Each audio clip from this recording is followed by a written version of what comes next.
மகளே, இன்று பஞ்சமி. நான் உன்னை தேடி உன் வீட்டிற்கு வந்திருக்கிறேன்.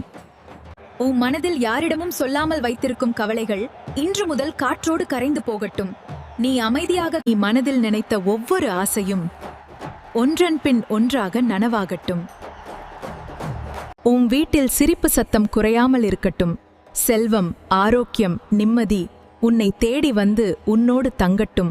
வாராகி அம்மன் அருள் எப்போதும் உன்னை காத்து ரட்சிக்கவும். ஓம் வாராகி என்று 11 முறை சொல்லுங்கள். ஆரோக்கியங்களுடன் இருந்து இப்பொழுதும் காத்து ரட்சிபாள்.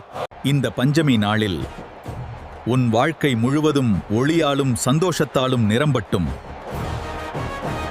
வாராகி அம்மனுக்கு மாலை போடும் காட்சி. தினமும் புதிய ஆன்மீக கதைகள் மற்றும் இறை அருள் தகவல்களை காண எங்கள் சேனலை சப்ஸ்கிரைப் செய்யுங்கள். லைக் அண்ட் ஷேர் செய்து உங்கள் அன்புக்குரியவர்களுக்கும் லைக் அண்ட் ஷேர் செய்து உங்கள் அன்புக்குரியவர்களுக்கும் பகிருங்கள்.